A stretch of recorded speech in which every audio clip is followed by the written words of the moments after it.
Yung sa likod ko, yan yung production. So dyan ako papasok. Wala pa, medyo may time pa ako.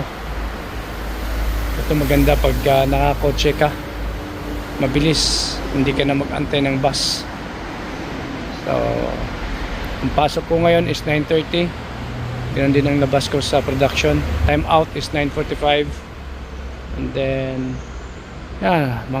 bago mag alas 6 nasa bahay na ako. At si Hana naman ang gagamit ng kotse. Nagbibihis na ako.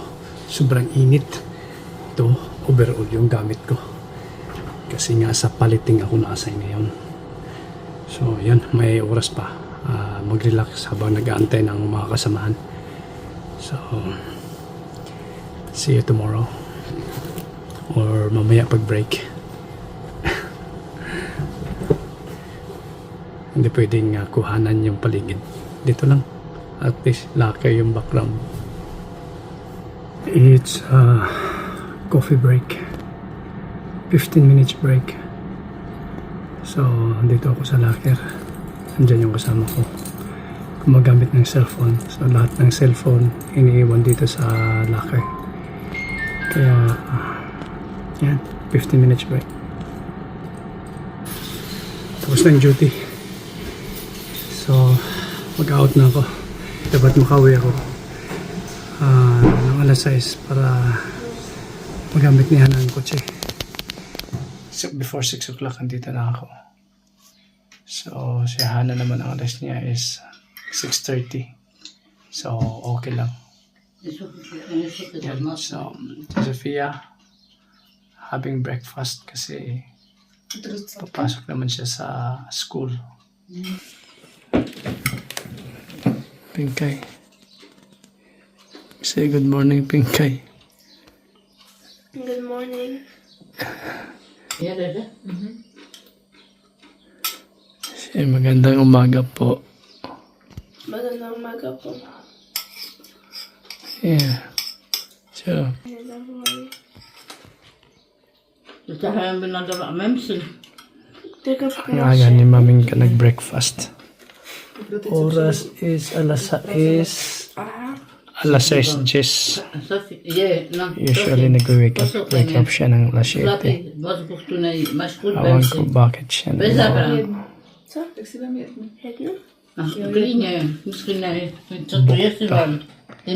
bukta. Yan. Hindi healthy to na breakfast. Bukta. You like it? It's not good, right? This kind of bukta. It's fine. Fine? Ayan.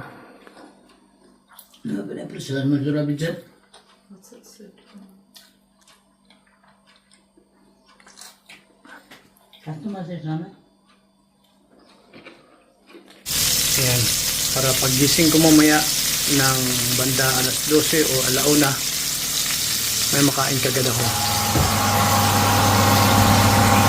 Ayan. Buhay ni Japit Boy, cowboy. Ayan. Beef yan, beef. Tsaka ito, beef liver. Hatay ng baka to. Nandun talaga ako. Iba talaga yung panggabi. Medyo hirap ako. Nanibago siguro. Masasanay din. Kaya okay lang. Laban para sa kinabukasan. So, yan. Yan na muna. Nagluluto pa ako. So, natulog ako around 7 o'clock. Kasi hinintay ko pa Sofia na makaalis. Tapos yung tulog ko paputol-putol. Gumising ako ng mga 11. Then nahiga lang ako sa kama. Hindi ako makatulog. Iba talaga yung panggabi. Pag may edad ka na, talagang hindi na maganda yung panggabi. Hindi siya healthy. So gumising ako ito. Kumakain ako ng sauerkraut. Maganda sa tiyan to. So yun, oras is 1:10 ng hapon. Maya-maya parating na yun si Sofia. So, matutulog ako ulit. Sisikapin ko makatulog ulit. Just imagine after 2 years back to work. And then ito night shift. Iba talaga ang night shift.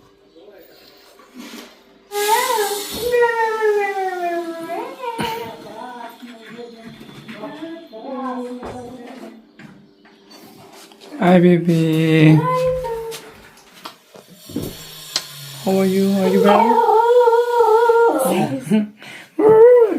What? Risotto. Maminkas foods on the wheel. Ja naman sila sa pokut na. Tapay mo stepa. So, Sophia's food is risotto. Maminka gave her.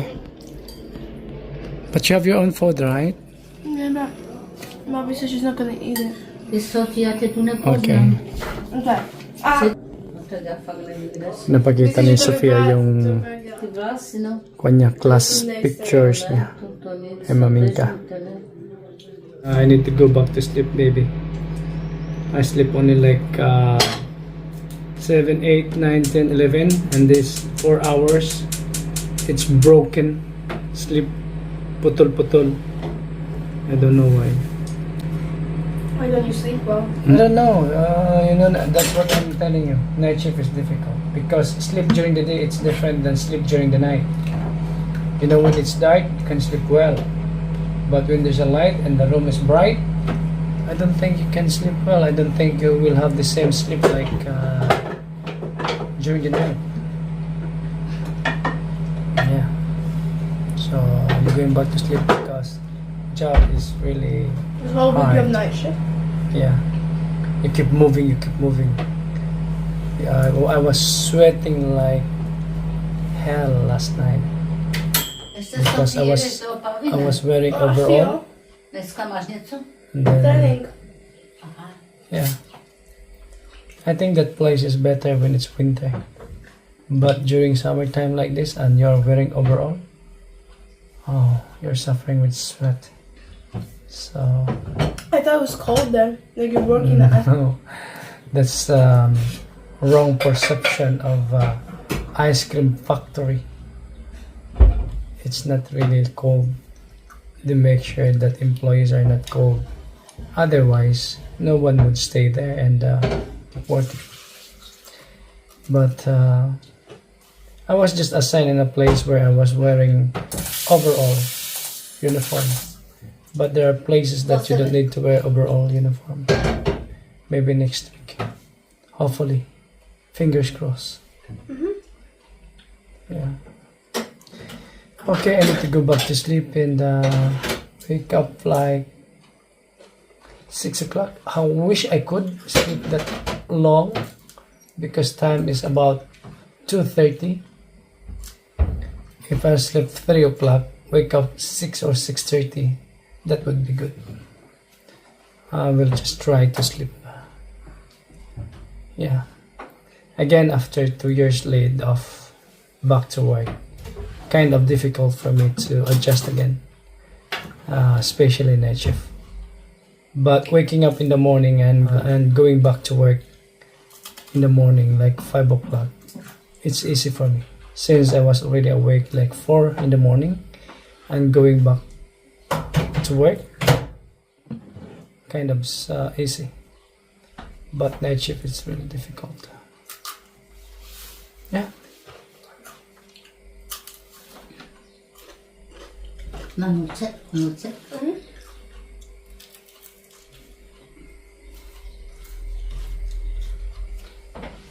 Nakapag-shower na ako. Time to go to work.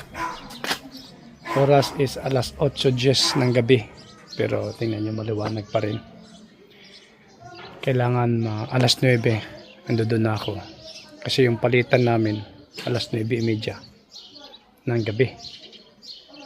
So, yan. Iba talaga yung panggabi. Pero okay lang. Nag-a-adjust yung katawan.